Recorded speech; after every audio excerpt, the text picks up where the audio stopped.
This hearing is called to order. Thank you for appearing today to discuss two topics of critical importance to small business and our national economy. The shortage of workers with educations and skills in science, technology, engineering, and math, also known as STEM, and immigration reform. Small businesses are the backbone of the United States economy and a historic source of new jobs and innovation. Among American small businesses, high-tech firms that engage in STEM fields hold great promise in creating the kinds of jobs critical to helping rebuild our middle class. The potential of STEM-based firms to achieve this goal is evident in economic reports that show that even during the steepest troughs of the recession, many technology dependent firms continue to grow and add jobs. In addition, wages paid in these industries outpace those paid in non-STEM educations. Unfortunately, despite the great promise of technology to grow our economy and create a solid middle-class set of jobs, the share of degrees in STEM fields awarded by American universities has been in decline. In addition, a larger percentage of these degrees are earned by foreign students present in the United States on temporary visas. As a consequence, 34% of small businesses surveyed report difficulties finding qualified applicants for available positions. What we do know is that we face a shortage of long-term gap between STEM jobs opening and qualified applicants. This committee partially examined this issue at September 11th hearing. During that hearing, small businesses and their representative associations testified that small businesses face shortages of workers even with skills in STEM-based diplomas, elementary skills. At the same time, many small businesses report an even more acute shortage of workers with post-secondary and advanced degrees in STEM disciplines. According to one estimate, by 2018, there will be more than 200,000 jobs requiring graduate STEM level training that businesses will not be able to fill with native-born workers. While the preference of many businesses and policymakers is to fill available jobs with American workers, it will take a great deal of resources and time to build up the pipeline of American students with advanced STEM skills. It can be done. I personally think we should pursue this task with urgency, and I've introduced legislation to do just that. In the meantime, however, in order to grow and remain competitive, small businesses need a reliable supply of skilled workers to meet their pressing workforce needs. Many have suggested that expanding programs of highly skilled immigrants and guest workers could be a viable strategy to meet these needs, and while the United States improves its education STEM force. Today's hearing will examine a number of issues pertaining to immigration reform and the skilled workforce needs of small businesses, including the extent of workforce shortage, its economic effects on small business, and whether immigrants and guest worker visas reduce or improve wages and opportunities for the American worker. America has always been welcome to those who seek freedom and opportunity. And if you talk at any length of time with any member of Congress or their constituents, you'll find an American immigrant story. In today's global economy, small businesses aren't just competing against larger rivals for market share, they're also competing for talent. Allowing small businesses to fill STEM job openings with foreign workers in the short term will help those businesses grow and aid our economic recovery and make America more competitive globally. Once again, thank you all for being here today.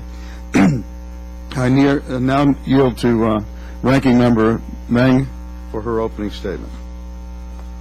Thank you, Mr. Chairman, and thank you to all our witnesses for being here.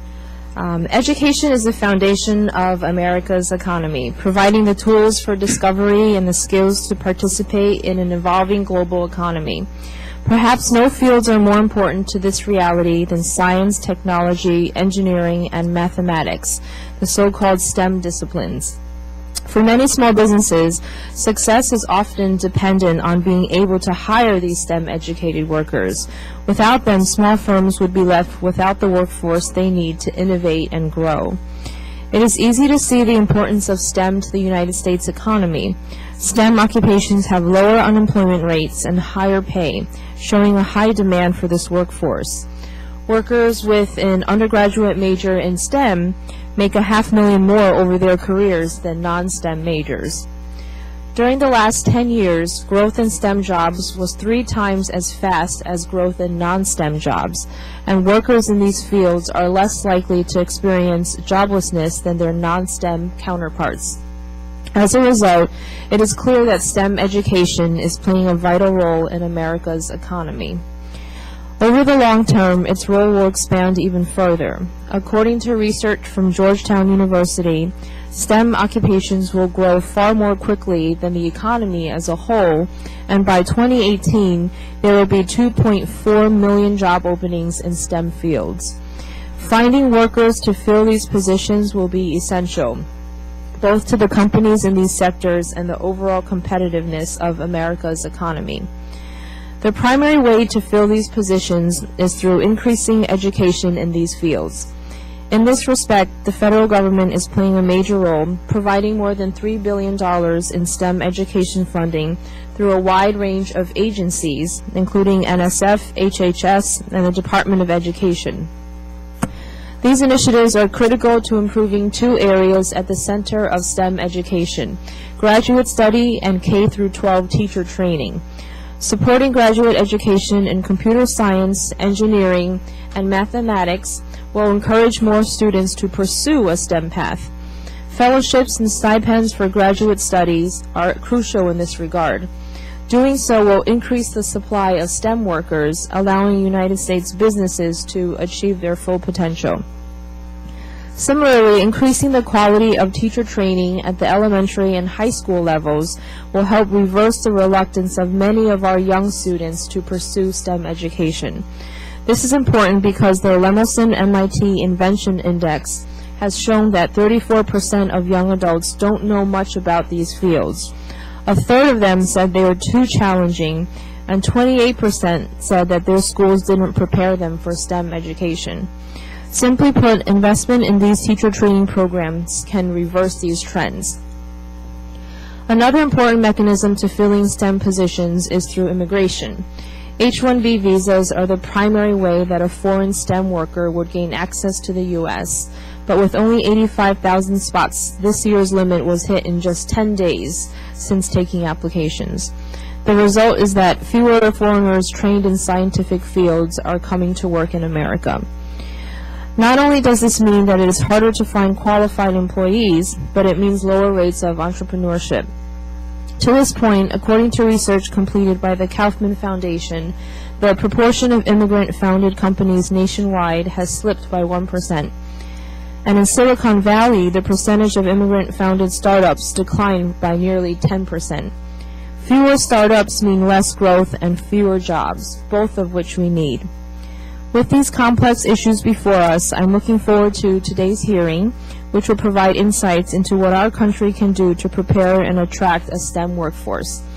Doing so is essential for the U.S. to remain one of the most innovative and competitive economies in the world.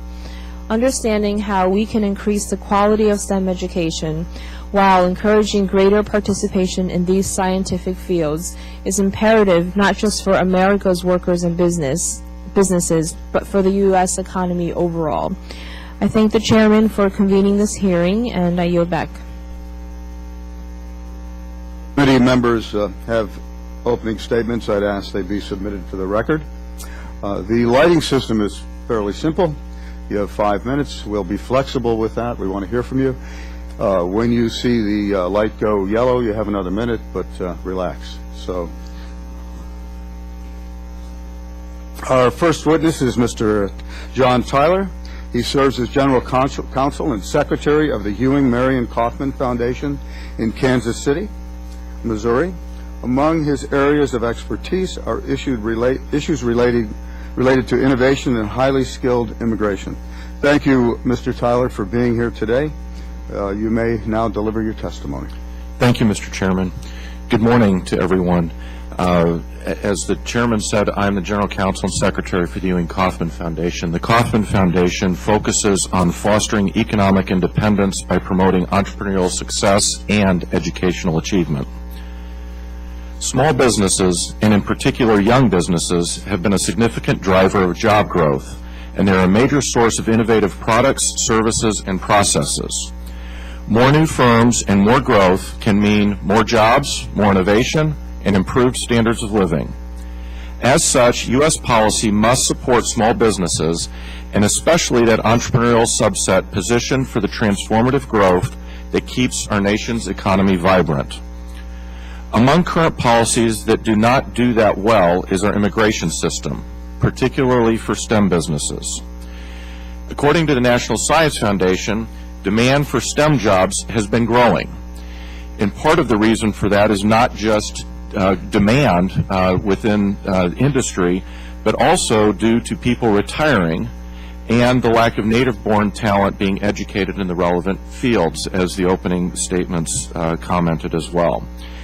According to data from the Department of Education and the Georgetown Center on Education in the Workforce, there's an estimate that the shortfall in STEM fields could be nearly 224,000 workers by 2018, or about 25% of industry labor. That is, if we just rely on native-born workforce. Although these problems affect our economy and innovative capacity more broadly, they present distinct challenges for small business, which too often is at the mercy of an expensive process with too many businesses competing for too few visas that take too long to process. Small businesses frequently operate on limited budgets and personal sacrifice, particularly during the early stages. Survival, much less growth, can depend on a company's ability to attract and retain the right talent with the right skills and experience at the right time. 3 changes in U.S. immigration law will help small business in this regard. First, increase numbers. All business will be helped by eliminating or raising the national caps on the EB series visas. Also, Congress should increase the annual H-1B visa allocation. Demand frequently exhausts supply before the visas are even available, as the ranking member noted, including for the coming year. Moreover, increasing these numbers may increase jobs based on studies that show that an average of between 2 and 5 additional jobs are created in connection with each H-1B hired. More specific to small business, Congress should also consider setting aside a number or percentage of economic-oriented STEM visas for small business in recognition of the infrequency with which they generally engage the bureaucracy and the corresponding inability to realize efficiencies. A second change would be to provide a predictable path to permanent residency for foreign students who receive graduate or even bachelor's degrees in STEM disciplines from U.S. colleges and universities. These visas could help in at least 3 ways. First, they permit holders to become small business owners, entrepreneurs, and job creators themselves. Second, the visas would presumably be portable because there's no employer to protect who has made an investment in obtaining the visa. Finally, these visas better position our nation to directly benefit from permitting a high-quality education at a U.S. college or university instead of forcing those benefits overseas. My third recommendation recognizes that other changes will likely be of little value without changes in the process. The current process is too cumbersome, too time-consuming for all business, but especially so for small business. As evidence of that distinction, the service is more likely to recognize a long-standing large business as a, quote, trusted employer, entitled to expedited processing, which is fine. But Malcolm Geschel asserts that the service has operated with the presumption that businesses could not have a legitimate visa need if they meet any 2 of the following 3 criteria, all of which are likely to encompass small business. Those criteria are having 25 or fewer employees, having annual gross income of less than $10 million, and or being less than 10 years old. Congress should ensure against such an ill-conceived presumption, which this committee might do directly given its responsibilities. In addition, the service should be required to afford presumptive status to H-1B holders and EB series applicants whose original employer closes, particularly if they have a similar job or have started a legitimate company. Too often, those people lose their visa status and must leave or start over if they can. Given that only about 44% of firms founded since 2003 survive after 5 years, there are significant risks for foreign employees of the other 56%, which, because they are less than 5 years old, are likely to be small businesses. Other nations are increasingly eager to welcome high-skilled and entrepreneurial immigrants, particularly those trained at our colleges and universities. Without the types of changes I suggest, U.S. participation in the global brain circulation is more likely to be one-sided, meaning that knowledge and innovation will leave but do not circulate back, and small businesses will suffer.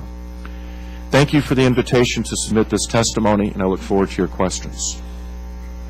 Thank you, Mr. Tyler. Our next witness is Nagapa Ravindra. Did I have that right? Yes. Thank you. He is president of Ravi Engineering and Land Surveying, headquartered in Rochester, New York.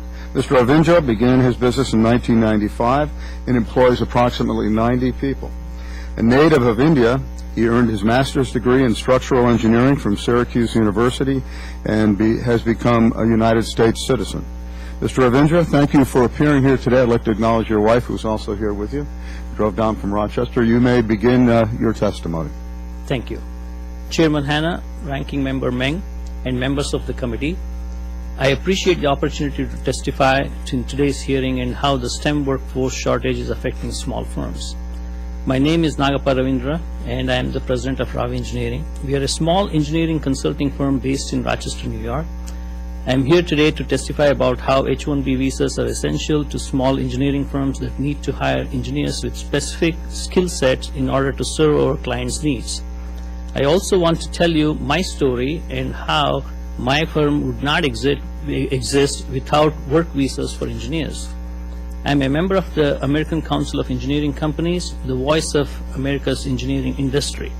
ACEC for short, members numbering more than 5,000 firms representing hundreds of thousands of engineers and other specialists throughout the country are engaged in a wide range of engineering works that propel the nation's economy and enhance and safeguard America's quality of life. Over 70% of ACEC's members are small firms. My firm, Ravi Engineering and Land Surveying, has been in business since '95. I came to this country in 1980 after graduating from Indian Institute of Technology, Madras, India, with a Bachelor of Science degree in Civil Engineering. I got my master's degree in Structural Engineering from Syracuse University and started my career as a structural engineer in a consulting firm in Syracuse, New York. I was able to get a green card within 9 months with the help of my employer and became a citizen at a later time. After training for 8 years, I moved to Rochester, New York to accept a higher position in another consulting firm and worked another 5 years before starting my own business in 1995. I started a consulting engineering firm providing structural engineering services and went on to add employees and offer other services such as bridge design and inspection, land surveying, construction inspection, environmental, and geotechnical engineering. Currently, we average 90 employees and have 3 offices in New York and 1 in Pittsburgh, Pennsylvania. As a member of ACEC, we advocate quality-based selection process, and we compete for work based on the strengths and talents of our employees. To win projects, we need to demonstrate exceptional qualifications and experience. So in order to grow and succeed, we need experienced as well as entry-level engineers who are exceptional and talented individuals. Our growth is limited because of lack of qualified people in our industry. Currently, we have vacant positions we cannot fill due to lack of experienced engineers. Because there are not enough engineers with the skill sets we need, we currently employ 1 engineer on an H-1B visa and a student on an OPT visa. We had hoped to transfer the student to an H-1B visa, but as you know, the current cap of 65,000 was met in 5 days, and our labor certification could not be completed in time. Engineers and the engineering industry are major economic drivers and play an essential role in helping the U.S. compete in the global economy. Engineers are in high demand, but the output of new engineers from the nation's universities is not keeping up with the needs of the industry and the nation. Bachelor's degrees in engineering have declined by nearly 20% since 1985. The workforce is also getting older. Nearly 30% of all engineering and science degree holders in the labor force are 50 or over and are headed toward retirement. There is also greater competition for the diminishing pool of engineering graduates, particularly from the information technology industry seeking the skill sets that engineering graduates provide. Only half of engineering degree holders work in the engineering field. According to Duke University, between 30 and 40% of graduates from the university's Masters of Engineering Management program take jobs outside of the engineering profession. Moreover, the proportion of foreign students earning engineering degrees at American universities is quite high. According to the American Association of Engineering Societies, for the 2008 and 9 academic year, foreign nationals comprised 43.9% of the masters and 54.6% of the PhDs awarded in engineering by U.S. universities. With so many engineering graduates from American universities and working in other fields, it does not make any sense to send trained foreign engineers home to work for our competitors in the global marketplace.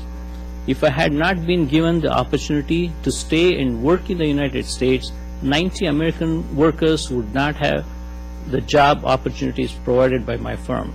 My story is not unique.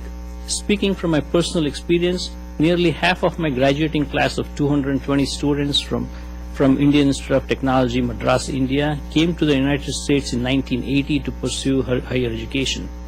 Out of that pool of 110 engineers who came to this country today, nearly 30% have their own businesses, employing a large number of Americans. About 20% are CEOs, CTOs, general managers, and senior officers in Fortune 500 companies. 20% are professors, deans, educators in premier institutions, and the remaining have become venture capitalists and successful investors. I strongly believe that the United States needs to invest in talented and young engineers, similar to investing in our roads, bridges, and infrastructure as a long-term strategy for growth and prosperity. I urge Congress to strengthen and expand the H-1B visa program so that firms like mine will be able to hire the necessary engineering talent to serve our clients' needs and continue to grow and thrive. Thank you for the opportunity to participate in today's hearing, and I would be happy to respond to any questions from committee members. Thank you, Mr. Ravindra. I now yield to a visiting colleague, Mr. Amadei, who will introduce our next witness. Thank you, Mr. Chairman and Madam Ranking Member. I was excited about doing this until I heard the last witness refer to people over 50 as getting older, so I'm still dealing with a little bit of that, but I'll drive on nonetheless. I appreciate your courtesies. It's a privilege to appear before you here today, not only as a member of the Immigration Subcommittee of the Judiciary Committee to get a little cross-pollination on what your fine subcommittee is doing, which will be helpful in our work also, but also to introduce a fellow Carson High School graduate in the form of Mr. Costello. Now, in keeping with chronological accuracy that Mr. Ravindra has started, Mr. Costello, to make no mistake about it, went through that high school about 2.5 decades after I did, and has obviously made much better use of his high school start in his career than I have. But it's with some pride that I introduce not only a constituent, but a person who represents a company that's a constituent company, leader in national defense, aerospace, transportation, not only major impact on local commerce, but nationally, the fabric of our community. A company that employs over some 300 people in Nevada and Connecticut, folks that are innovators not only in their particular product line, but also in terms of everything they're faced with. And that includes not only their products, but also the way they manage, recruit, and administer the people that work for them, our most important resource. So with that, Mr. Chairman, I would yield back. Thank you for your courtesy, and I look forward to hearing from Mr. Costello, hopefully without any indications on how much younger than I he happens to be and how much more productive his professional career has been today. Thank you. You may begin. Thank you, Congressman Amodei. It's great to see you here. Thank you. And Mr. Chairman and Ranking Member Mung, thank you guys for the invitation. It's great to be here. This is a really important issue. As Congressman Amodei alluded to, I'm the Director of Strategic Initiatives at ClickBond Incorporated, and we're headquartered in Carson City, Nevada, which is actually the state capital for those of you who might think it's Las Vegas. We employ about 250 people in Carson City and then another 60 or so in Watertown, Connecticut. We are a family-owned business. This past year we celebrated our 25th anniversary. We're a very, very proud manufacturer in the United States. We're a company that's in transition from, since we're talking about generations and ages, our owners are actually transitioning toward handing the company to the next generation, to their son. And we're a company in transition. We're growing. There's no shortage of opportunities. We are the global leader in the design and manufacture of adhesive bonded fasteners, primarily for the aerospace industry, but we also do a lot of work in naval and marine and increasingly other transit vehicle sectors. And for the lay people, basically our parts are mechanical fasteners that we use adhesives to put into place that hold in all the electrical systems in planes and trains and ships and those kinds of things.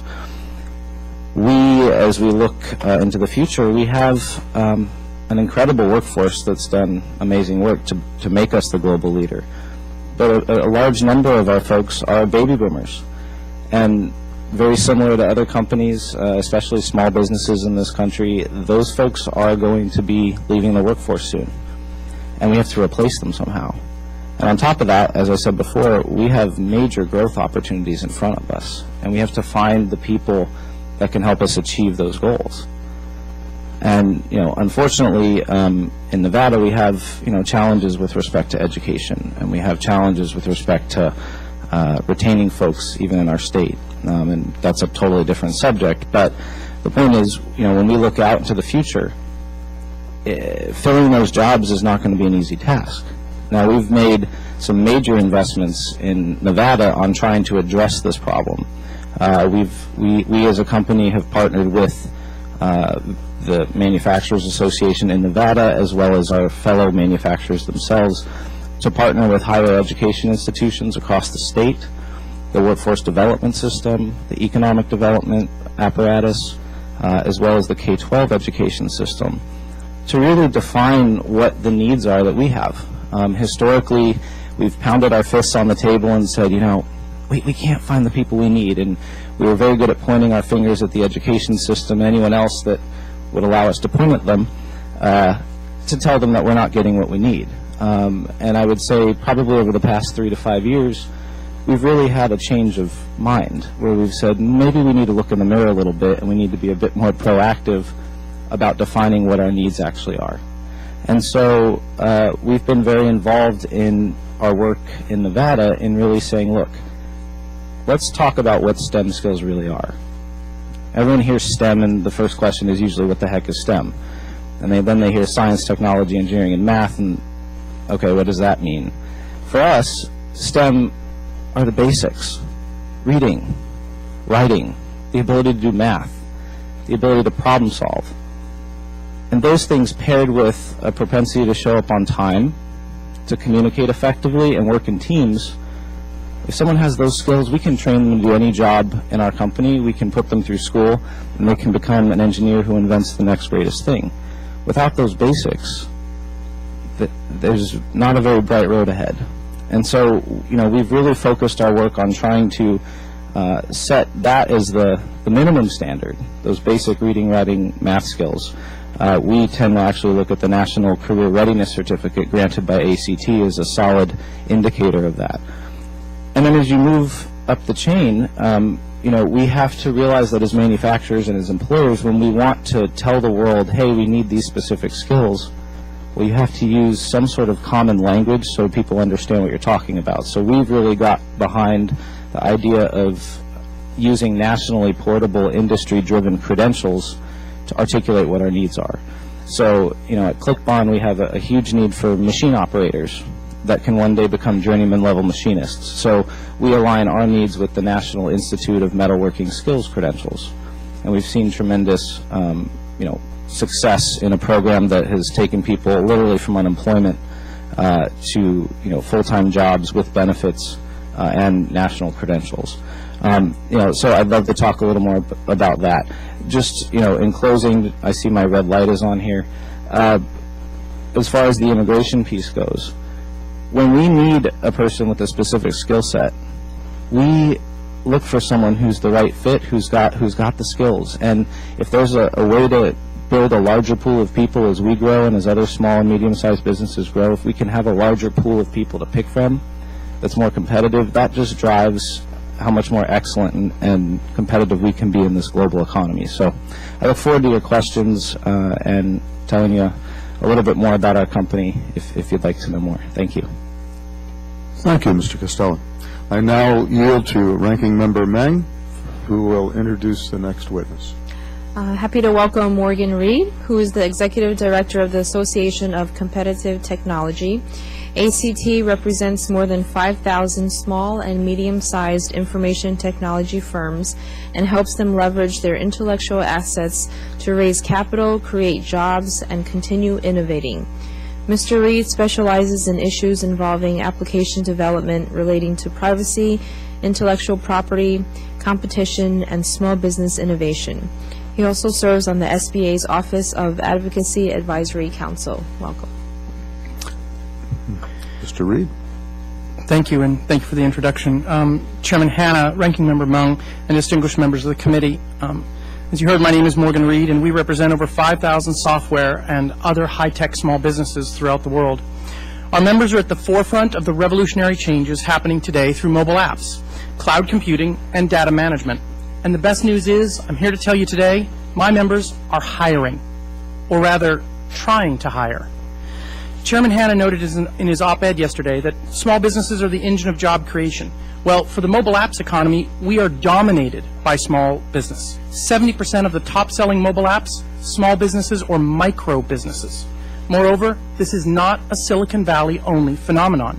In fact, our study we did in 2012 showed that 60% of the app companies are actually outside of California.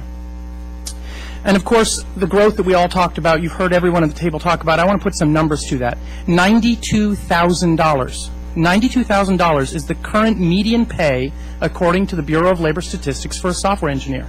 92 grand. I know a lot of people who consider that a great living wage. And of course, BLS predicts that there will be 120,000 new computing jobs annually through 2020. Unfortunately, my members can't grow their companies if they're unable to hire the workers they need to make the next game or the next game-changing application.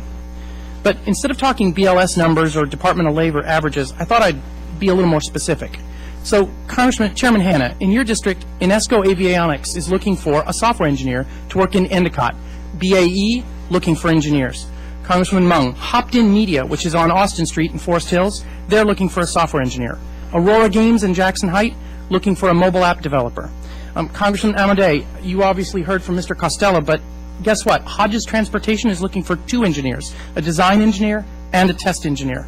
Congressman Clark, in your district, I've got Cardwell Beach Marketing. They're looking for an interactive design engineer. All of these openings have been available for some time. And with these openings commanding high salaries, one would expect that, well, America must be spiking in people pursuing computer science degrees. Remarkably, that's not happening. The primary reason is the steep decline in schools teaching computer science. Only 1 in 10 high schools offer the class. Students are less likely to major in a technical subject if they didn't study it in high school. And with fewer computer science majors graduating from universities, we are woefully short on the talent our U.S.-based tech industry needs. Now, we know that improved STEM education can produce results. A National Science Foundation-supported effort called Young People's Project is already out in the field working to improve math and science scores in schools in underserved communities. For example, Aria Fleming was a middle school student when YPP reached out to her in the Mississippi Delta. She clearly was not on a path to math and science education. Yet, she's now graduated from Tennessee State University with a degree in electrical engineering and works for Procter & Gamble. Code Now is an after-school program in New York that's taking high schoolers for after school and teaching them how to code. And its graduates are winning national science awards and studying computer science in college. Now, we've seen that investment in STEM education at the secondary level has positive results, but this begs some obvious questions. One, does STEM education solve today's problem? And two, how do we pay for it? I mean, we all love the idea of putting more money into something, but we've got to find some revenue to make it happen. And the reality is, as the tech industry is willing to step up. Right now, we know that the tech industry has said something we rarely hear, which is, charge us more, please. We are looking at the need for H-1B visas and saying, double our fees for H-1B visas if that helps us get more workers today to solve problem number one, and also if that money goes to help solve problem number two, which is the STEM education need that we have. One of the key elements of the I-Squared Act, of course, it will raise $500 million annually over 10 years for STEM programs. This funding represents a fraction of the positive economic impact for future generations who can fill these jobs that are currently going overseas or worse, remaining unfilled. So I urge members of this committee to help small businesses succeed by charging us more so that we can get the tech visas that we need now and get the STEM education that we need to grow America's workforce to meet our needs tomorrow. Thank you very much. Thank you, Mr. Reed. I appreciate your time and testimony. This, I heard, Mr. Tyler, you said that maybe I misunderstood, but in order to qualify for the program, the immigration program, H-1B visas, the minimum is 25 employees, $10 million in gross? No, I'm sorry, I may have misspoke, Mr. Chairman. What I was referring to was a practice at the USCIS that was documented at least in 2010, where the USCIS seemed to have a presumption that if a business had fewer than 25 employees, if it had less than $10 million in annual revenue, or if it was less than 10 years old, any two of those three, that there was a presumption at the service that the company did not have legitimate visa needs. So on its face, that seems absurd to me, knowing that most companies start with one, or like Mr. Ravindra started by himself virtually. Can you elaborate on that? Maybe Mr. Reed would also, because the tech companies in my community, and most companies, start as a very small business with an idea and expand. So basically, we're limiting or helping small businesses simply by those rather arbitrary and capricious rules. I agree, and Malcolm Geschel in his article goes at some length to describe that process and how the presumption hurts. I mean, with that fundamental presumption in place, it denies those businesses that meet those criteria the opportunity to hire talent, denies them the opportunity to grow and to advance their products, much less to advance the companies and so the Mr. economy. Ravindra, who started with one himself, wouldn't be able to be anywhere he is today at all. You have to wait for years and years to grow to that size, which almost by definition means he'll never get there. That's the impediment. Mr. Reed? I mean, let's be very specific. The high-tech industry is built off of companies that are incredibly small. We all know recently Instagram was purchased for $1 billion. They had 12 employees. 12. Instagram. Huge. A lot of these tech companies, as you say, wouldn't even hit that threshold, even when they've hit true success. And the really key part, and Mr. Ravindra here is a perfect example of that, is finding the right person. There's all this discussion about, well, we need STEM skills. We also need the right skills. Mr. Costello already referenced that about making sure that he's got the right kind of person to do the job. So the problem with that number is that arbitrarily limits small business to find that one right person who has that right skill that can make the difference between your company going public, being acquired, or failing. And so that is a huge part of the problem that we see with this artificial limit on the side. So you would suggest then that would suggest that there'd be no requirements whatsoever, that one person would be enough and $1 and no years. 10 years is a long time to be in business, in my view. Well, a lot of the tech companies we work with have actually either been in business or in one form or another for far longer than that. I think the Kauffman Foundation can weigh in. Obviously, the ideal would be to have the ability to get the right person instantaneously with no wait and no requirements. We're also pragmatic, and we know that finding a solution that will meet 435 members' approval of the House and 100 members of the Senate will be difficult. So there's ideal and what we think we can work with. Let me ask you one other question. When tens of millions of people are out of work in this country, or are simply given up or are underemployed, how does the guest worker program, this is for anyone, in getting people that are educated in STEM, with STEM capacities, help those people find work, people in this country that, how does it expand? I'll do a quick one. We have a member company in Illinois, and this is a horrible story because it actually talks about 7 people who lost their job, but it fits with your model. This was a company that did service, and they had a person from Britain who was in the United States on an H-1B visa. The visa expired, and there were 7 people that helped support that person on the bids that they did for large enterprise-level companies in the Chicago area.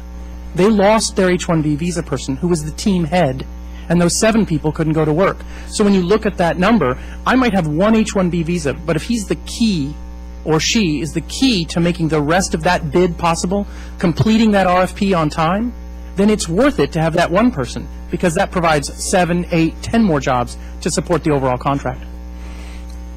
Thank you. Mr. Chairman, if I might add to that, there are a couple of additional ways that the H-1B program can help, but also needs to be changed. One of the ways that it currently helps is that there are studies that show for every H-1B that's hired, there's an average of between 2 and 5 other jobs that are created to support the H-1B.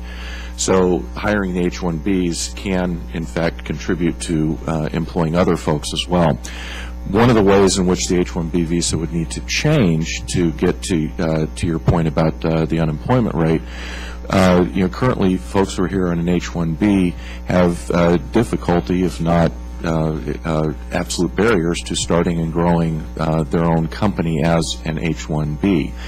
And yet when we look at the impact of immigrants on the economy, if we looked at the impact of immigrants on startups and new jobs and growth companies, 40% of the Fortune 500 companies had immigrant founders that were part of them. Between 25 and 50% of various companies, depending on the studies, in Silicon Valley, in biomedical industry in Boston, publicly traded companies with venture capital input. So between 25 and 50% of these companies have had immigrant founders. We need to do a better job. We need to do more to allow immigrants to start and grow companies, and the H-1B has impediments to that.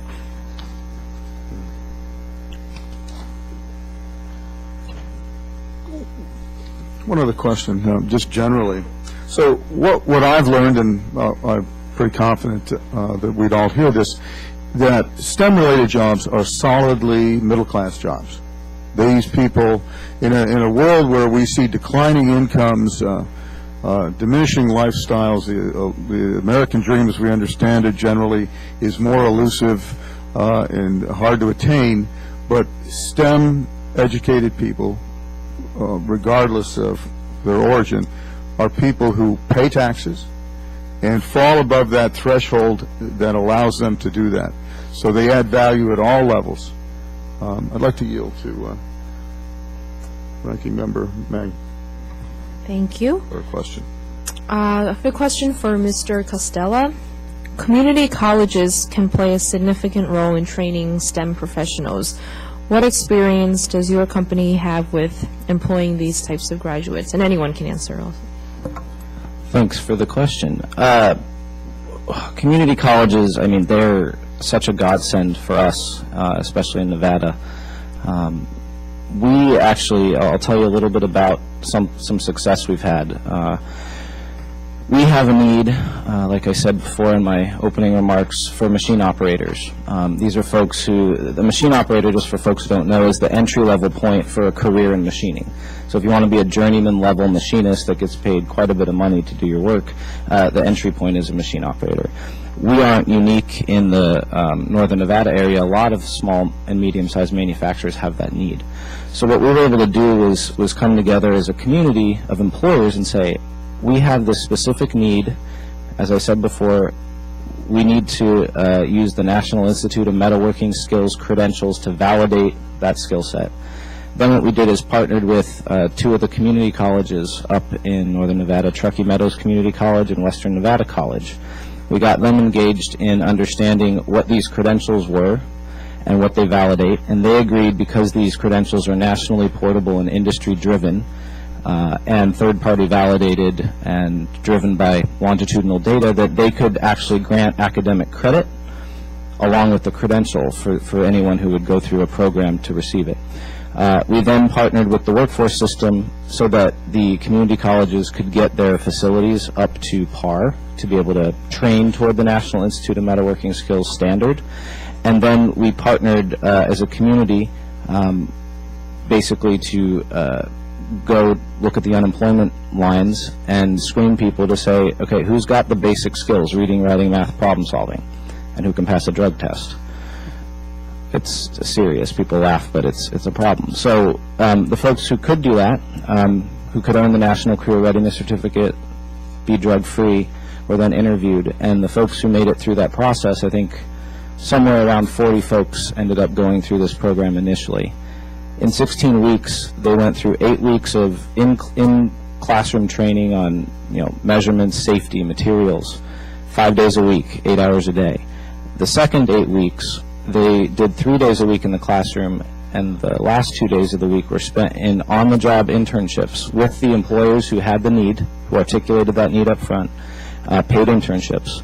And in 16 weeks, they went from being unemployed, went through a training program at the community college that had a demand-driven equation from the employers, and ended up, I think, over a 90-something% success rate in becoming employed with benefits. And again, we're talking about the first level of a career in machining, $12 to $14 an hour with benefits, and it's up from there. And I'm happy to say ClickBond, we actually we hired 4 people out of that program, and they're outstanding employees. I spoke with our vice president of production before I came out here and asked him, how are these folks performing? And he said they're outstanding. They've got very, very bright futures. So that's a model that we saw a lot of success with in Nevada. If I may add, we hire a lot of construction inspectors who most of them come from community colleges, and they're graduates of community colleges, and there's a severe shortage of these inspectors that we hire, and community colleges are a great place to produce these graduates. A question for Mr. Reed.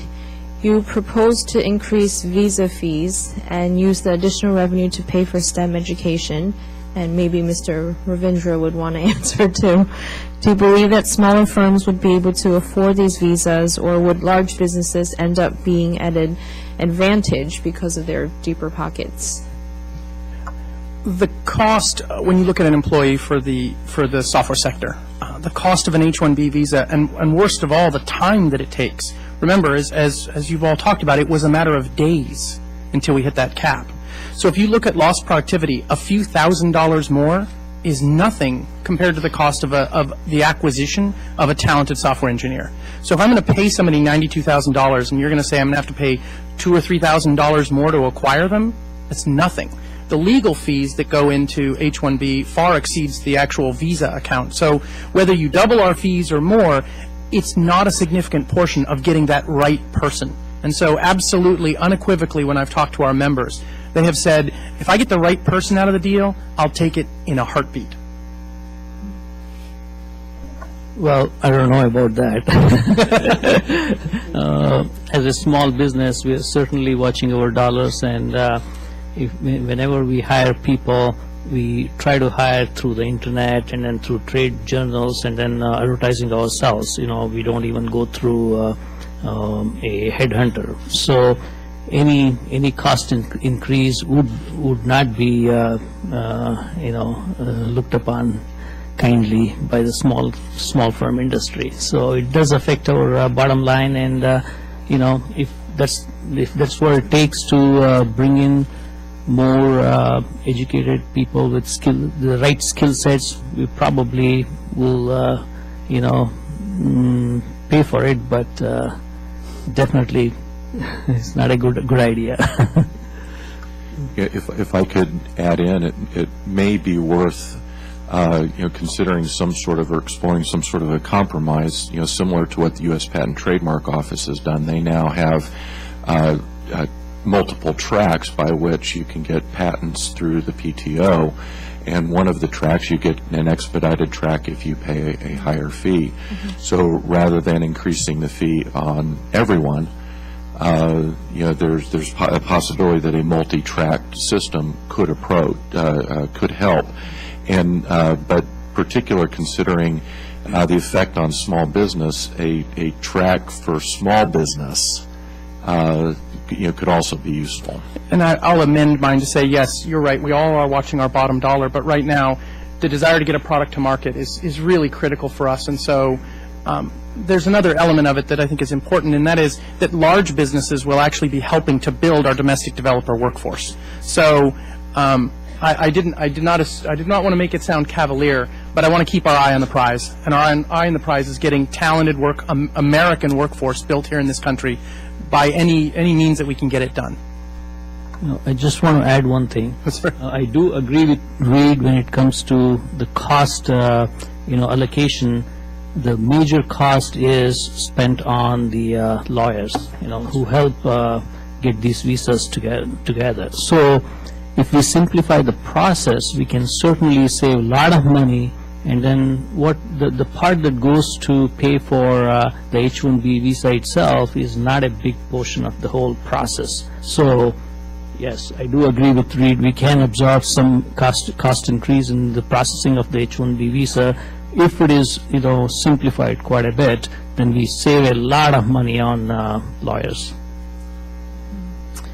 Question for Mr. Tyler. While the number of foreign students in STEM fields has increased by 50% in the last 20 years, the percentage of the students receiving the temporary visas has remained the same. If more of these students were able to remain in the U.S. on H-1B visas, how would this affect American students' ability to secure employment in STEM fields? That's an excellent question, and there have been a number of studies related to crowding out as it is. The Kauffman Foundation has not done those studies, so I'm not directly involved with those studies.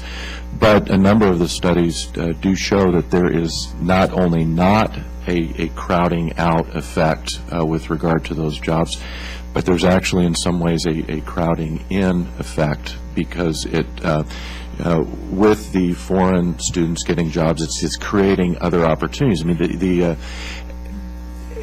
with the foreign students getting jobs, there's still a need for teams. There's still a need for people to complement each other and to complement each other's skill sets. And there are studies that show that there is in fact a crowding in effect as opposed to a crowding out effect. And another question for Mr. Reed. The steep drop-off mentioned in computer science education at the high school level is very troubling. Is this a supply issue? Are there not enough qualified teachers, or a demand issue? Students aren't interested enough, or both? It's a little A plus B. You're exactly right. My own personal story it fits this very much. My father was a computer science and mathematics teacher, and I actually took AP math from my dad. So I am exactly what's part of this. What's interesting about that is that if I look at my classmates in my dad's AP class from a high school in Alaska with 116 kids in it, I can name five of us that are now in the software industry in one form or another. And the problem that we're facing is that folks like my dad are retired. It's harder to find qualified math and computer science teachers that are willing to take that pay. I mean, the good news is a good software engineer earns $92,000. The bad news is it's really hard for a math and computer science teacher to make $92,000. So basic economics says if you're good at computer science, you're going to find a computer science job with one of us here at the table rather than teaching. So yes, A is part of the problem, and then B, we need to do more to encourage students to see the advantage from taking computer science even at a younger age. And so that's why we look at programs like Code Now and others that help incent people and make them understand, hey, there's not only a job here, but a bright future that can change the way you look at the world. Just on that note, with STEM careers in general, one of the things we've seen some major success with is employers themselves taking the responsibility to communicate what we do. Historically, we've just assumed that counselors and teachers and everyone knows what we do, and they'll somehow drive people magically into our factories and we'll all be happy. Well, if we don't open our doors and we don't ask students and parents and teachers and folks to come through our facilities, whether it's in the IT world or manufacturing, they don't know any better. And what we've seen is when we do that, it does significantly increase the likelihood that people want to pursue these careers. And then if you can attach to that sophisticated marketing and advertising and fund that through kind of, associations and whatnot, you actually can make some inroads. Thank you, Mr. Chairman. I yield back. Ms. Clark, you have 5 minutes or a little more if you like. Thank you very much, Mr. Chairman, and thank you, Ranking Member Meng. And I'd like to thank our witnesses for their testimony here today. I want to refer back to a point that was raised by you, Mr. Tyler. You spoke about the barrier to H-1B visa employees to establishing a business in the United States. What would you see as a remedy for this challenge to a non-resident, non-citizen entrepreneur? It may not be necessarily changing the H-1B itself, but actually creating a new visa class that would allow for entrepreneurial visas. And there have been a couple of various bills introduced to do these sorts of things. But to more specifically allow foreign nationals to start and grow companies, and to allow H-1B recipients to transition into that status, or to allow foreign nationals to enter that status directly. So what would that business be classified as? Would it be an American business, or what type of business would it be? No, the presumption is that it would be an American business starting in America, and presumably, one of the bills requires that you hire various numbers of people, non-family members, in jobs in America. So, but I wouldn't necessarily want to say that the business could only operate in America. In today's global economy, it's important for growth and opportunity that if a business can in fact be multinational. I just think that's sort of a new paradigm, Sure. Right? And Sure. it's a intriguing one. Mm-hmm. Because I certainly understand the global nature of business these days, but one of the challenges has been, I guess, American employment. Correct. Right? And Correct. so the question becomes, are we ready to embrace that new paradigm, or in the alternative, do we provide a pathway to either residency and or citizenship for H-1B visa holders? Have you given any thought to that? Well, in some ways, and there are studies that show that right now the alternative for a lot of these folks is not to start their companies in America. It's to leave America and start their companies somewhere else. So they go back to their home countries and they start and grow their countries there. And a lot of these countries are very eager and they're very intentional and strategic about trying to recruit these people back to their country. Right. Part of the challenge is the brain drain, right, of Correct. many of these nations. So what I'm saying is, in terms of ultimately anchoring someone in the United States, we want the talent, right? Right. We want the business. there's a tension, a natural tension between a national of another nation and the United States in terms of that talent, right? So what I'm trying to get a sense of, just in terms of creating this new paradigm, if you will, is what is it that we would use as, I guess, the magnet? Is it to become on a pathway to becoming American, or is it just sort of a global, this is a good place for you to start a business mentality? And I'll open that up for the rest of the panel, because I'm just trying to get a sense as we go through reform, or what I call a new system, how we would manage that. Well, America continues to be, the best place to start and grow a company, and we need to retain that status. And I think that if we allow opportunities for foreign nationals to start and grow their companies here, not necessarily not on temporary visas, maybe provisional, but certainly permanent residency at a minimum. In starting and growing a company, you're attracting capital, you're attracting talent, you're attracting customers and suppliers. A temporary status adds risk, a high degree of risk, to an already risky venture. So in addition to the ecosystem that supports starting and growing businesses, for the foreign national and their ability to start and grow their business, hire people, there needs to be some degrees of certainty around their status. I wanted to give you a quick specific answer. As you know, the President supported something called the Startup Visa Act of 2013, and I was using my handy-dandy mobile device to make sure who the sponsors were. But it gets to the heart of your question. How do we find a way to bring them in? You mentioned the brain drain. Well, the good news is so far the brain drain has worked in our favor. Folks have come to America. We have been the beneficiary of it. So you're right. Acts like the startup visa and finding ways as part of the immigration reform bill, any form of immigration reform that helps us continue to win the brain drain war is absolutely essential. And so I would encourage you to look at some of the suggestions through the Startup Visa Act that the President has supported, and others. I would just say, we don't really deal with the H-1B visa specifically, but as a manufacturer that's growing, that has a really intense design capability, we want the best and brightest in the world to come here, to live, to work in our companies, to build their families, to pay taxes. And we don't want to educate them here in our universities and then sit across the negotiating table from them. We want them on our side of the negotiating table. So whatever can be done to allow that to happen, and that's what you all are diving into, that's something that I think small and medium-sized businesses in general are probably supportive of.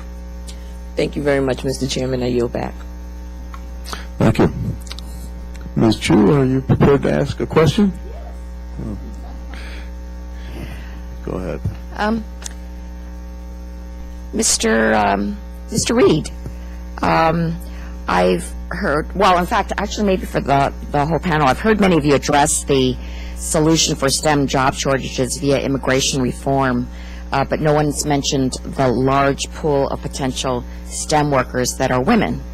Currently, women hold less than 25% of STEM jobs. And as discussed by many of you, directing visa fees to bolster and improve STEM education at the K-12 level certainly is key to increasing the native STEM workforce population that we have for the long term. But we also need to make sure that some of this money is directed at increasing the number of women getting STEM degrees. So in what ways could we do that? Could we increase the presence of women in STEM jobs and therefore increase the supply of STEM workers to alleviate these shortages? Well, I'll start with a little bit of a personal side of the story. My wife is actually a veterinarian, so she is actually a STEM professional, and went through school to take math, science classes all through up and become a doctor. And I watched her class over the time that she's been in it. Veterinary medicine, for example, started out with almost all men. Her class, when she graduated, had 90 students. 4, I think, were men. The rest were women. So we are, in fact, seeing a lot of women in medical professions and others that are, in fact, STEM-based, that are heading towards women. I believe the last statistic I saw that there were more women in medicine, in medical school right now than there are men. So I think it's good to see that growth, but you point to something a little more specific, which is my industry and the software industry, where we're not still seeing the growth. And I think it's absolutely worth looking at to find ways to increase the diversity through how we spend the money that comes out of the H-1B program. I think there's a lot to learn from some of the nonprofit work that's already been done, and we should use that as we figure out the best way to utilize the spending. I'd like to add, yes, there is certainly shortage of women in the engineering field, and also shortage of high school students going into engineering. So definitely we need to increase the awareness among high school students, and also train the high school guidance counselors to introduce STEM related fields, to let them know that the kids have future in them. So definitely needs to be introduced at the high school level to encourage girls to go into engineering. Mr. Costello? One of the owners of our company is a woman. Our director of communications and our director of technical communications are women. Our director of business process is a woman.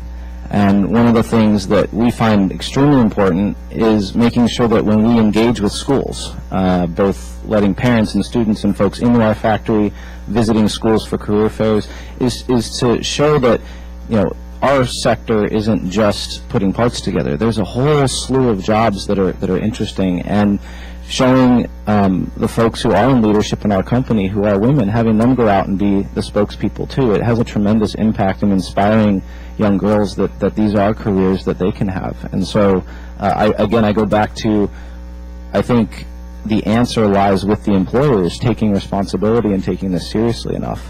If we don't engage, I don't see how you build a pool of interest that's sustainable. Yeah, and I would add, I think that your question is very astute, and I would add to not just women in STEM fields, but women in entrepreneurship, women who grow companies. There should be more of them, and we need to have more of them. But there's also evidence that the number of women who are starting growing companies is growing. And I think the Kauffman Foundation, we are trying to engage in one particular set of programs. How do we do that better? How do we, as a foundation, facilitate the entry of women into STEM fields, the entry of women into entrepreneurial fields, and their ability not just to enter, but to succeed in those fields? So supporting groups like ASTIA, which provides women mentors to women entrepreneurs. Trying to identify those women who can be role models, who are role models, and to do more to support them in their efforts to demonstrate that this is an excellent path for women. Thank you. I yield back. Thank you. Something maybe a little more contentious. We have limits from certain countries on total numbers of people. Knowing what we know about STEM and how important STEM is to the future of this country, and we have a lot of anecdotal evidence that suggests that when people come here, if they can't get a visa within a certain period of time, they actually go back and become our competitive competition. Do you think there is, can you give me a logic, or perhaps you cannot, whether or not we should set visas based on skill sets as opposed to just raw numbers? Obviously, I'm going to sound like a broken record. That's exactly right. We're looking for the right person, and we don't care what country they come from, what accent they have. We want the person with the skill set that we want. So absolutely, we see a need to change the perspective, basing it on the border versus basing it on the talent. And I think you're exactly right there. And it seems arbitrary that Malawi or Liechtenstein would have access to the same 7% of EB series visas that countries like India and China and European Union countries have. The number's arbitrary. the application of the system in that regard is arbitrary, and it sure seems like there are a lot better ways to do it that would be particularly tied to to opportunities, to needs, to skill sets, to education levels that folks in the countries may have. So there is a fundamental logic for this country to pursue immigration policy that perhaps acknowledges the fact that there are certain people we need more of. And those for this moment in history are people who are educated in STEM. Can any of you give me some real-life evidence of somebody you knew, maybe a company you know of, that came here and was, for whatever reason, perhaps the fact that they couldn't get a visa in time, took their knowledge and their skills and built a business overseas that is perhaps our competitor today? I can speak about that. Not necessarily because they didn't get visa or they did not were not able to stay here, but what we need to do is we need to attract the best and the most talented people to come to the United States, stay on, and then continue on to start businesses, and that'll be to our benefit. So I do know that many of my classmates who came here and did start businesses, but did go back to my home country, India, and continue to expand and establish bases outside the country.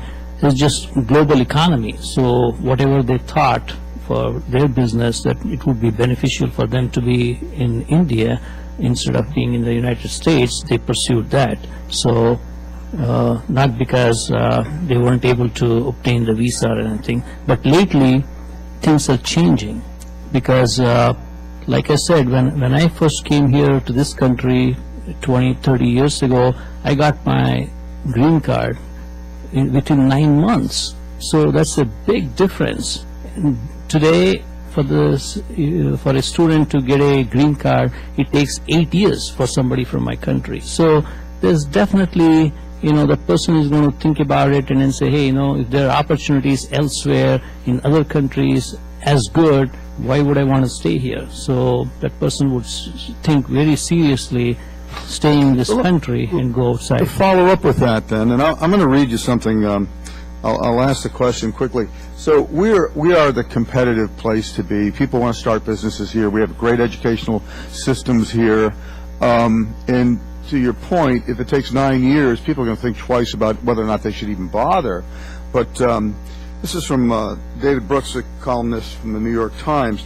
Quote, in the 21st century, the U.S. will no longer be the big dog. Human capital will be more broadly dispersed. There will be an array of affluent nations fully engaged in the global economy. Their competitiveness will be more about organizing relationships and amassing force. To thrive, America will need to have to be the crossroads nation where global talent congregates and collaborates. So if we don't get ahead of this dynamic that you described, we will not be that country at that global crossroads. Would anyone like to comment on that? That's correct. And as a matter of fact, many other countries, like in the European countries, are jumping ahead and then giving visas to very talented people in STEM, inviting them over to their countries with open arms compared to the United States. So they recognize that. So the European countries have already started recognizing the need for it. And I would add not just European countries, but also our neighbor to the north, Canada, is aggressively pursuing U.S. castaways, if you will. I mean, they have new visas that they make available. They have expedited processes that they make available. Australia, New Zealand are being aggressive. Japan, I mean, any number of countries. I mean, Japan, which had formerly been mostly closed to immigrants, is now recognizing value in attracting. So, Mr. Tyler, would you say then, to paraphrase what is implied here, then we are losing our ability to attract these people, A lot of it is because of our own bureaucracy and, of course, a whole other issues around immigration. How long do you think this dynamic can go on before we wind up not being the desired place to be and go, but before we're looked at as a place that's too formidable to try? Predicting the future is always risky. I would suggest that with the degree of attention that other countries are paying to this issue and the aggressiveness with which they are pursuing talent, and not just the countries we've mentioned, but also China and India, who we are educating a lot of their talent, a lot of their workforce, and a lot of their entrepreneurs. And not only do we have to change how we're doing business as a nation because it makes it more attractive, but we have to do it more aggressively because other countries are not just being more welcoming for U.S. educated students, but they're making inroads in having a more friendly business climate where there are more opportunities for advancement and even wealth creation, to degrees. And those opportunities become on one hand, an opportunity for the U.S. economy, given the global marketplace. But on the other hand, if we don't pay attention quickly, it becomes a threat to the U.S. economy. I'll give you a specific one, and that's Kunal Bal, who created a company called Snapdeal. I'm looking at the article where it talks about it. He now has 400 employees. He's in position to take on Groupon, and he specifically said his H-1B visa expired in 2007, and he returned home to India now to create a company called Snapdeal. The headline on the article is great. It says, at a time where the U.S. could use all the tech jobs it can get, Kunal Bal is creating hundreds of them in India. Amazing. And I would just add, at least from the manufacturer's perspective, we're kind of there. There's a shortage of people today in skilled STEM careers, as many as 600,000 across the country, according to some estimates. It's a problem, and I appreciate that we want to look forward and be ahead of the curve. I think we're at the curve, and not figuring this out will be detrimental to our future. I really believe that. Innovation and technology can facilitate new domestic jobs and industries or make it easier to transfer jobs overseas. Besides improving STEM education, what else do you think we can do to keep jobs here with knowing that all the uncertainty by government in terms of regulation and taxes and everything else? I know it's a big question, but Mr. Reed, you're smiling. The size of that question is pretty daunting. Obviously, from the small business perspective. Easy to ask questions. Yeah, I know that you get the opportunity. From the small business perspective, we have several issues that, from the technology part, that we need to look at. We do have a lot of uncertainty right now with regards to regulation around other issues. Privacy is one that you heard mentioned earlier. But as we have to build these companies here in the United States, making sure that we can get the right person quickly and be able to pivot. One of the biggest things that we've learned in the last 5 to 6 years over the mobile apps economy is it's not just about having the smartest person. It's having the smartest person who can change direction because the market changes. 8 years ago, there was no such thing as the iPhone. There was no mobile apps economy. So in a matter of years, we've created something that will hit about $100 billion by 2016. So when you look at barriers to entry and barriers to success, a lot of it has to do with where there's either government or other impediments that get in the way of a good, fast pivot.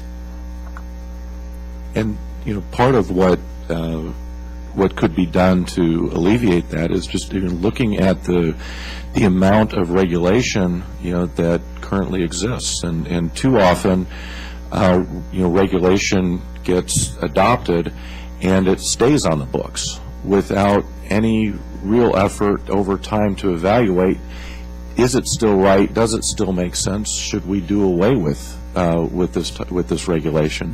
What is the effect? Just because a regulation was adopted 15 years ago, not only doesn't mean that it still makes sense today, but it may actually be causing harm today when it may have been the right thing 15 years ago. So there needs to be a more concerted effort to review regulations, and I would suggest at all levels of government, not just the federal level, but state levels as well, and to evaluate the regulation. What is the effect of this regulation, not only based on the original intent and purpose of the regulation, but what harm is it causing now?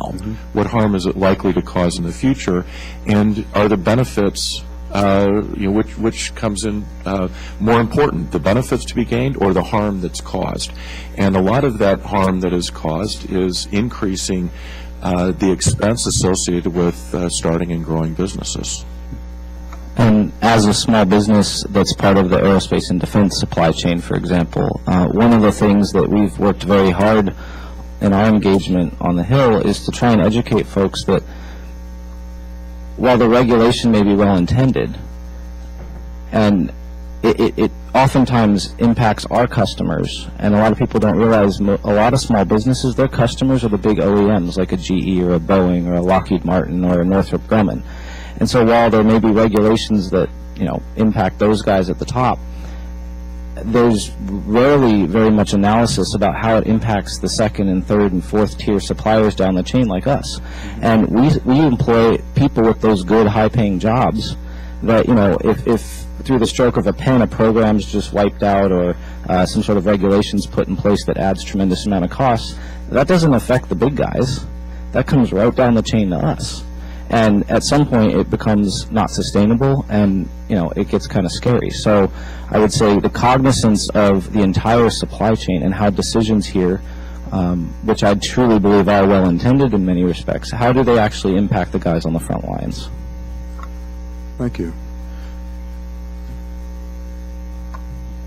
Being in the construction industry, I just want to add that obviously the investment in infrastructure is a good way to improve business climate in the country. And from what I know, any place in other countries, especially like, for example, India, speaking from my personal experience, building a good, nice airport in my hometown, paved the way for major improvements and major investment by private sector all around and all the way to the town, and filled with technology companies and that took advantage of the investment. Thank you. Ms. Clerk? Thank you, Mr. Chairman. I excuse me, would like to refer back to a question actually raised by Congressman Hanna, and that is, given that there is legislation that would lift the statutory cap on overrepresented countries, do you find that would be a sufficient answer to the employee shortages that we face, or would you be in favor of a removal of caps altogether?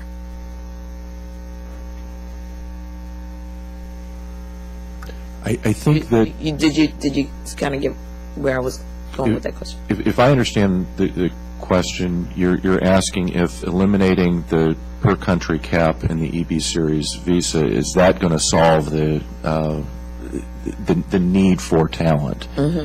And I would suggest that it's a component of solving the need, but it is not going to be sufficient to solve the need, because the EB series visas, they're still, if you eliminate the per country cap, there's still the numeric caps that exist as well, and those numbers are relatively small for each of the series. And even looking only at the EB series is not likely to solve the workforce needs. I agree. If you look at the raw numbers, the fact that we hit the cap in a matter of days, it's interesting to note that in 2009, which we have to argue is, the worst economic condition that this country has faced since the Great Depression, we still used up all the H-1B visas. So at a certain level, we have to understand that the cap itself needs to be expanded, and eliminating the per country is going to be important to doing it. So so then you're saying lift the cap or remove the cap, or? Ultimately, I'm very pragmatic about this. I want solutions that help my members, and so removing the cap would be great, but I'm also very cognizant of the needs of Congress to meet compromise levels. So at best, let's get it raised first, and then we can revisit the question of removing it altogether. So I heard the number 600,000 currently, in the shortage of people with the expertise. If we're raising the cap, I mean, where's the sweet spot there? Well, I think we've looked at numbers, more in the 120,000 range versus where we are right now, and I know that Kaufman can speak to the specific numbers on that. But overall, you're right. Even a lift of the cap won't eliminate our shortage. But that's why we want the money to go to STEM. So at the same moment that we're raising the cap, we're also getting Americans who are capable of filling those slots prepared immediately. Through community college efforts, through after-school programs, through every level of the education system, so that at the same time we're lifting the cap, we're also bringing Americans into those jobs.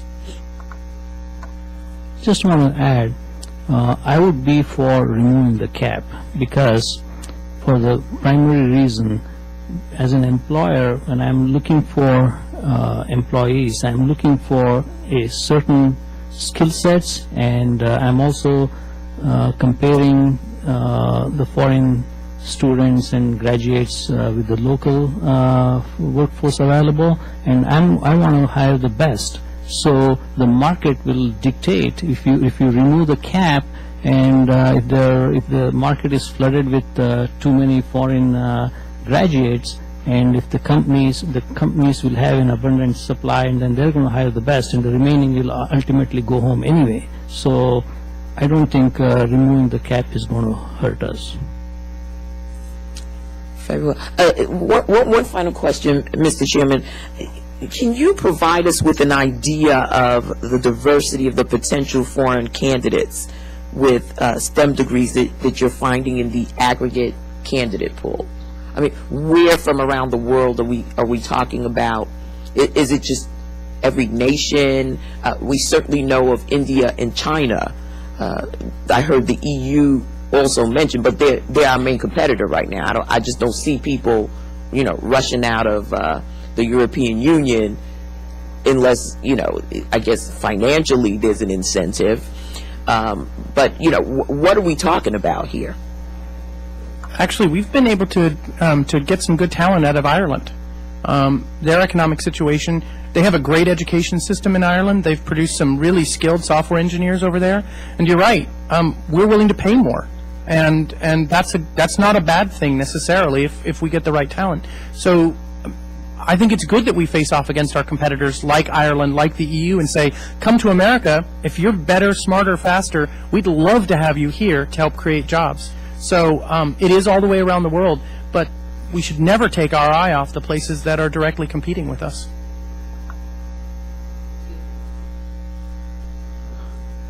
Ms. Chu, you have a question?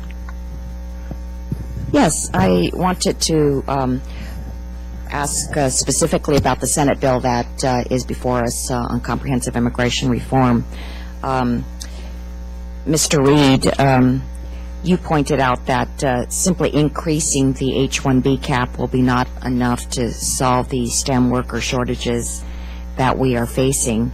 And you stated that not everyone can fill this gap, and that for vulnerable technology startups that the right fit is very critical. The Senate immigration bill would add an additional 120,000 merit-based visas for high and low-skill immigrant workers annually. And I'm just wondering what you think about this. It would give extra points to immigrants with master's degrees and PhDs, and those with experience working in high-demand fields would also, provide. It has a potential for providing small businesses and startups with the skilled employees that they need. Outside of increasing the H-1B or employment-based visa categories, would this improve the chance of finding the right fit candidates? Congressman, I believe that there are quite a few benefits that we're seeing in the Senate bill. I have to say that we find the I-squared legislation is proposed to definitely have some advantages over the Gang of Eight, I guess we can call it the Gang of Eight Senate version, in that it's a little more pragmatic about some of the difficulties in making sure that we can get the right employee. There are elements of the Gang of Eight bill on the H-1B side that would put some pretty high burdens for a small startup company in terms of meeting their requirement that we've looked in every possible way to find an American, that we leave ourselves open to investigation by the Department of Labor for multi-year. So when you look at the Senate bill, to go directly to your question, does it solve all the problems? Of course not. We know that. We discussed that ad nauseum. We think that the I-squared language probably does a better job of dealing with the small business needs than some that are being considered elsewhere. And so we'd encourage you to look at the I-squared language around that portion. Overall, I think it's important that we also, that the other area that needs to be looked at is that right now the legislation in the Senate only apportions about 15% of its money to a secondary education. A lot of it goes right now to college, community colleges, which is great. But I think one of the things we need to consider is the fact to get that competent college student, like you talked about getting them in the community college, they need the talent that Mr. Costello described, reading, writing, and arithmetic. So we need to actually put some more of that money looking at the high school level too. So as you look through that Senate bill, look at the I-squared on the H-1B requirements and look at where the money's going and ask serious questions about, is there a way for us to put more into secondary education so that Mr. Costello's needs are met as well and that they have the math skill so that they can go through the journeyman program. Mr. Tyler? And if I would add that it's important that immigration reform, particularly as it relates to the high-skilled levels, and particularly in the area of small business, that we remember that high-skilled immigrants have a greater propensity to start and grow companies. So it's not just a workforce issue. It's also an entrepreneurship issue and starting and growing companies, which actually then creates more demand for workforce, creates jobs, creates opportunities, and creates products, services, etc.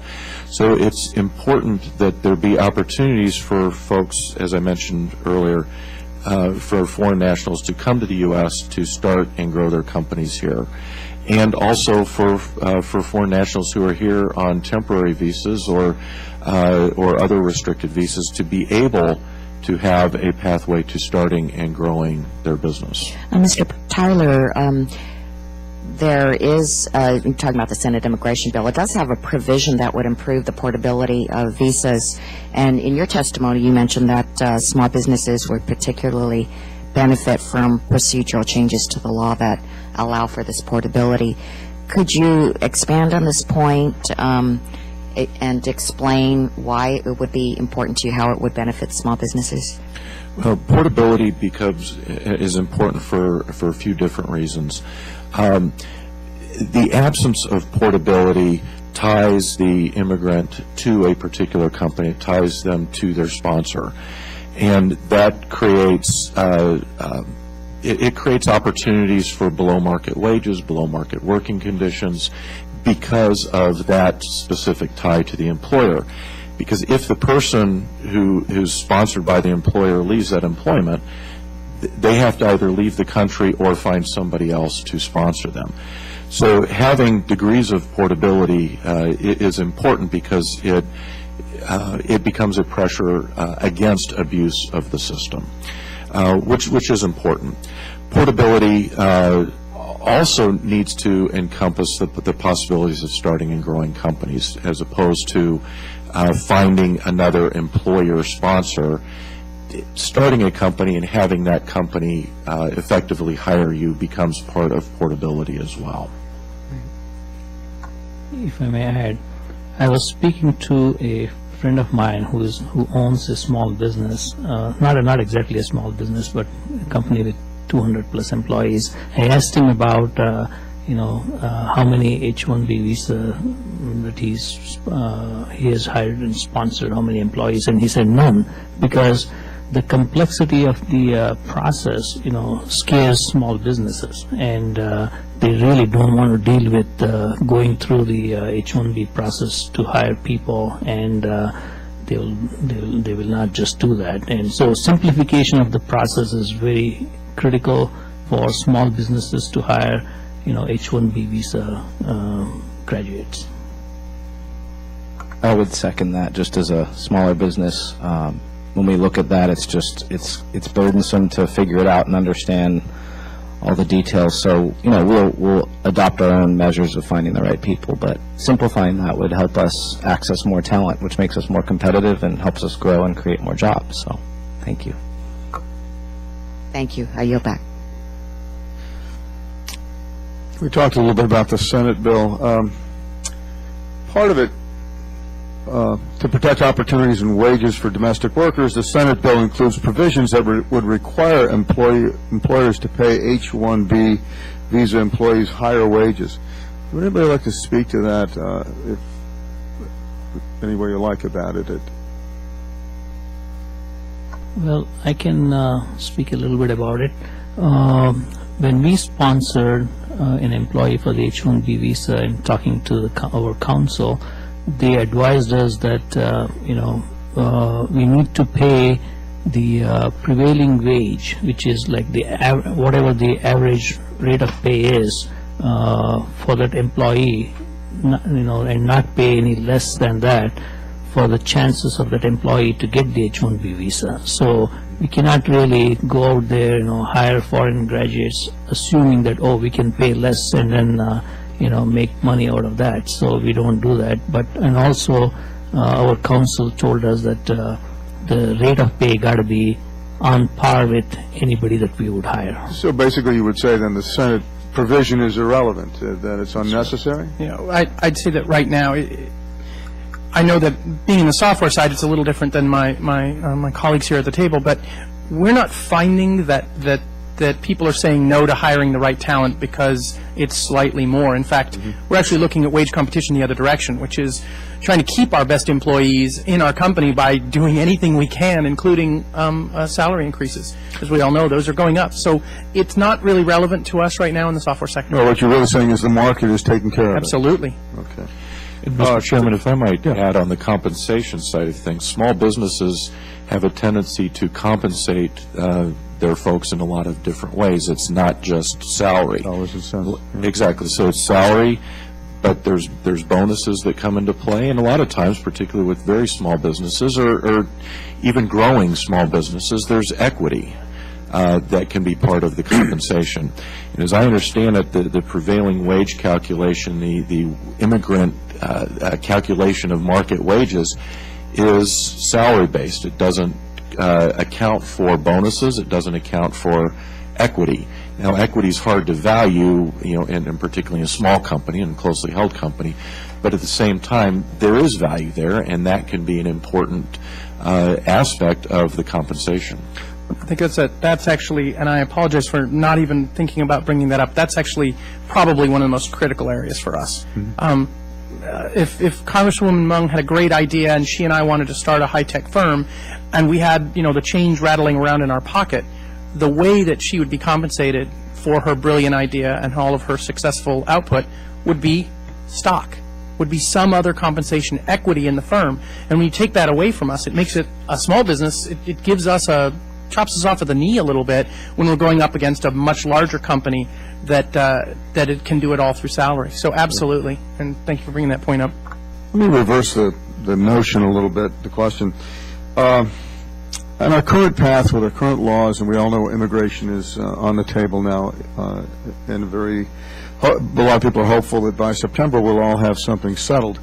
But in the absence of that, or if we wind up with more of what we have, how long would it take to build up our own indigenous workforce to fill the types of jobs that you gentlemen see coming down the pipe, knowing what Mr. Reed said earlier, and that is that less than 10% of the schools are focusing on those types of, producing those types of individuals. How reckless is it for us to stay on this path, and what are the long-term consequences if we don't change our policies? And with that, Well, I know Rob Atkinson at ITIF has done quite a bit of look at the innovation economy and looking at how many jobs will be down if we continue on this course. And I've seen numbers as high as 900,000 or more for in the innovation economy sector. I know that Kauffman Foundation has also done some work on this, but we're talking millions, and at least from the software side, at least 1 million. I would say that in terms of the time frame to turn it around, it's not going to happen fast. There's so many facets that we've learned in our work. I mean, we were able to, because of our very strong partnerships with the workforce system in the state of Nevada, the governor, the higher ed system as a whole, the K-12 system, we were able to, put together a program to meet an immediate need for machine operators in fairly short order. But that doesn't answer our need for journeyman level machinists. By the time there's a shortage of some of these really skilled people, which we'll notice in the next 5 to 7 years, it takes me 5 years to train a journeyman level machinist. If we wait till the shortage hits, it's too late. You can't find those folks. You can't train them. And so, there is no immediate solution. And I can't emphasize enough, as I think I've been doing, the role of employers to be proactive. I guess I'm singing to ourselves, is we've got to engage and be proactive in this conversation. There are things that can be done at the federal level from a policy perspective to simplify and to get this right, but we have to be the boots on the ground to be clear about what we need.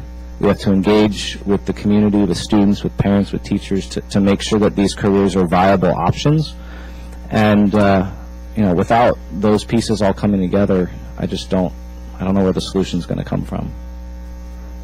I just want to add, we really need to look at long-term benefits of investing in STEM and in investing in encouraging high school students to get into STEM. So whatever we do, we need to be looking at long-term investments. Long-term, the benefits is going to be 10, 15 years from whatever we do today is when we benefit. So it's very easy to turn around and look at, look for short-term gains in any field. Even the companies look for quarterly returns, and then if they stop looking at the long-term investment and long-term growth aspect of the business, they lose out. So, Mr. Chairman, I would offer a couple of points. One, the importance of education and educating our native-born population cannot be understated. It's not just a workforce issue. It's not just an employment issue. It, in fact, affects the future of our democracy. An educated citizenry is essential to the functioning of our nation. And if we continue to neglect that, we're continuing to neglect our nation in those sorts of ways, in addition to into the workforce issues. A second point is that even if we had a completely educated native-born workforce, there would still be needs to bring in foreign nationals, not necessarily to supplement the expertise and the skill sets, but if nothing else, but to provide new ideas and new insights, because in the global economy, American businesses are reaching out into some of the least strange places in the world, like European Union, but they're also reaching out to what might be strange places in the world, to understand cultures around the world, to understand, frankly, just how a product is used, much less the interaction with the potential customers, customs with suppliers. Having access to that information, we're not going to be able to grow it at home. We're going to need to access it from abroad. Thank you. Thank you all. Any further questions? We have a couple of minutes, and a lot of times in these hearings, the right questions don't come out, and there are things that people would like to say and they don't necessarily have an opportunity to say. So is there, we've got a few minutes. If anyone would like to add to the conversation anything that we haven't thought of or in any way? I would just reiterate from my opening remarks that when we talk about STEM skills, a lot of people automatically think, NASA engineer or something, and those are STEM jobs. But from the perspective of small and medium-sized businesses, it's the basics. It's reading, writing, math, problem solving. If we can get across that bar, then we companies are happy to train and develop people.